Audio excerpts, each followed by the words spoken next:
लोखंडी rod 20 second 15 वार आणि जागीच मृत्यू। नागपूरच्या गिट्टी खदान पोलीस ठाण्याच्या हद्दीत एक अत्यंत धक्कादायक आणि क्रूर घटना घडली, ज्याने संपूर्ण शहर हादरलं। एका तरुणाने आपल्या प्रेयसीची निर्गुण हत्या केल्याची ही घटना असून तिच्यावर थेट पार्किंगमध्ये लोखंडी रॉडने प्रचंड अमानुष हल्ला करण्यात आलाय। आरोपीने रॉड आधीच लपवून ठेवला होता आणि योग्य वेळ साधत त्याने प्रेयसीवर अचानक वार केले। हा हल्ला इतका भयंकर होता की अवघ्या 20 सेकंदात त्याने तब्बल 15 वेळा प्रेयसीवर वार केले। या क्रूर कृत्याचा सारा थरार CCTV कॅमेऱ्यामध्ये कैद झालाय। तर व्हिडिओमध्ये असं दिसतं की आरोपी कोणतीही भीती किंवा घाबरटपणा न दाखवता अत्यंत थंडपणे हल्ला करतोय। या घटनेमुळे स्थानिक नागरिकांमध्ये प्रचंड संताप आहे। पोलिसांनी तत्काळ आरोपीला अटक केली असून अधिक तपास सुरू आहे। पण आरोपीने आपल्या प्रेयसीला इतक्या क्रूरपणे का संपवलं, या घटनेचा सविस्तर वृत्तांत आजच्या या व्हिडिओतून आपण पाहणार आहोत। तर मित्रांनो, मी रीमा माझ्या या यूट्यूब चॅनलवर तुमचं खूप खूप मनापासून स्वागत करते। नागपूरमधली ही घटना आहे मित्रांनो। तर 5 वर्षापूर्वी 32 वर्ष हेमलताचं तिच्या पतीचं कोविडमध्ये आजारपणात निधन झालं होतं। हेमलता वैद्य हिचं आयुष्य आधीच वाऱ्यावर होतं। मूळची हिंगणघाटची, पण नवऱ्याच्या निधनानंतर तिच्या 10 वर्षाच्या मुलीसह नागपूरच्या दभा परिसरात राहत होती। अंकाशी सोसायटीमध्ये ती केअरटेकर म्हणून काम करत होती आणि त्या कामाच्या मोबदल्यात तिला एका बिल्डरने तिथे फ्लॅटही दिला होता। अगदी साधं संघर्षाचं जगणं सुरू होतं, पण अचानक तिच्या आयुष्यात अक्षय दाते नावाचा तरुण आला। नागपूरच्या एका कंपनीमध्ये नोकरीला लागलेल्या अक्षयची आणि हेमलताची भेट सीताबर्डीच्या बाजारात झाली। एकमेकात ओळख झाली आणि हळूहळू नातं वाढत गेलं। हेमलता त्याला जेवणासाठी घरी बोलवायला लागली। अक्षयनेही तिच्यावर विश्वास ठेवायला सुरुवात केली। दोघेही एकत्र राहायला लागले, प्रेमात गुंतले आणि शेवटी लग्नाचा निर्णय घेतला। पण या प्रेमात खूप सगळं गडबडलं। अक्षयचे आईवडील हेमलतासोबतच्या लग्नाला विरोध करत होते, तरीसुद्धा प्रेमावर विश्वास ठेवून अक्षय लग्नासाठी तयार झाला। पण हेमलताने याच काळात दुसऱ्या एका तरुणाशी मैत्री केली।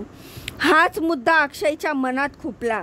त्याला वाटलं, मी सर्वांचा विरोध झेलून तिच्यासाठी उभा राहिलो, पण ती मात्र मलाच फसवत होती। या संशयाचं विष त्यांच्या नात्यात खोलवर शिरलं। वाद वाढू लागले, भांडणं तर रोजची व्हायला लागली।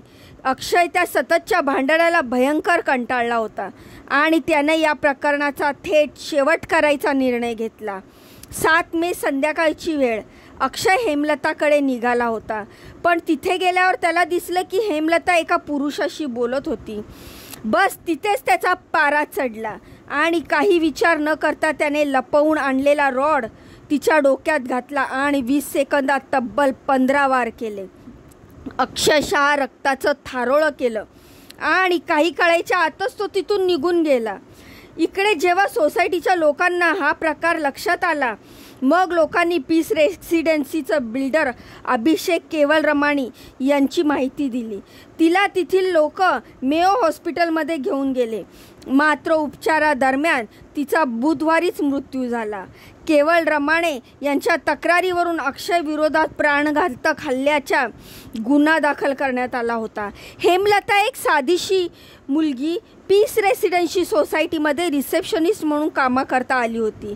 का तर केवल रमाणे यांचे काही फ्लॅट्स विकायचे होते, म्हणून त्यांनी हेमलताला तिथे ठेवलं होतं। आता इथे गुंता होता की काही महिन्यापूर्वी अक्षयने केवल रमाणी यांना फोन केला होता, विचारलं होतं तिला कामावर का ठेवलंय आणि तिला कामावरून काढा असा दबाव देखील टाकला होता। पण त्यावेळी त्यांनी तिला बाजूलाही केलं होतं। पण हेमलता परत आली कारण तिचं काहीतरी दुखणं, गरज आणि माणुसकीच्या नात्याने केवल रमाणी यांनी तिला पुन्हा संधी दिली। हे अक्षयच्या डोक्यात नव्हतं। हे अक्षयला पटत नव्हतं. त्यानं पुन्हा फोन करून विचारलं, तिला का ठेवलंय परत.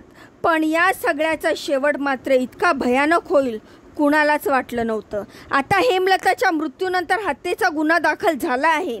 पोलिसांनी अक्षयला अमरावतीतून अटक केली.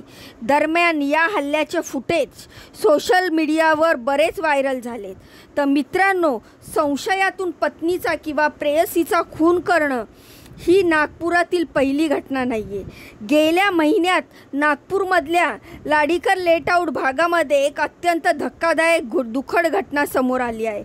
शासकीय वैद्यकीय महाविद्यालयामध्ये सहाय्यक प्राध्यापक असलेल्या डॉक्टर अर्चना राहुल यांची हत्या त्यांच्या स्वतःच्या पतीने भावाच्या मदतीने केल्याचं तपासात निष्पन्न झाले. डॉक्टर अनिल राहुले रायपूर छत्तीसगड येथील एका वैद्यकीय संस्थेत प्राध्यापक आहेत. त्यांनी आपल्या मोठ्या भावासोबत राहुल राहुले याच्यासोबत मिळून आपल्या पत्नीच्या चरित्र्यावर संशय घेत खून करण्याचा कट रचला. या दोघांनी मिळून डॉक्टर अर्चना यांच्यावर लोखंडी रॉडने जबर मारहाण करून त्यांची हत्या केली. ही घटना नागपूरच्या हुडकेश्वर पोलीस ठाण्याच्या हद्दीत घडली असून पोलिसांनी दोन्ही आरोपींना ताब्यात घेतले. डॉक्टर अर्चना या अत्यंत अभ्यासू आणि कर्तव्यनिष्ठ होत्या. त्या शासकीय वैद्यकीय महाविद्यालयातील फिजिओथेरपी विभागामध्ये सहाय्यक प्राध्यापक म्हणून कार्यरत होता. त्यांचा मुलगा सध्या तेलंगणामधील एका वैद्यकीय महाविद्यालयामध्ये MBBSच्या 3ऱ्या वर्षात शिकतोय. घरात शैक्षणिक वातावरण असतानाही पतीच्या संशयी स्वभावामुळे हे घर रक्ताने माखलं. पोलिसांनी या प्रकरणात अचूक तपास करत दोघांना अटक केली असून पुढील चौकशी सुरू आहे. संशय, अहंकार आणि राग यामुळे एक शिक्षित घरातलं आयुष्य पूर्णपणे उद्ध्वस्त झालंय. या प्रकरणामुळे देखील नागपुरामध्ये खळबळ उडाली होती. आता या दोन्ही घटना बघता नात्यांमधला संवाद किती महत्त्वाचा आहे हे ओळखण्याची गरज निर्माण झालेली आहे. तर तुमचं या व्हिडिओबाबत काय मत आहे, या माहितीबद्दल तुमच्या काय प्रतिक्रिया आहेत, मला कमेंटच्या माध्यमातून नक्की सांगा. जाण्याआधी व्हिडिओला लाईक करा, चॅनलला सबस्क्राईब करा. तुमच्या या बहिणीला पुढे जाण्याचा एक चान्स नक्कीच द्या. भेटूया पुढच्या व्हिडिओमध्ये अशीच महत्त्वपूर्ण दमदार अपडेट घेऊन. तोपर्यंत स्वतःची काळजी घ्या. बाय आणि नमस्कार.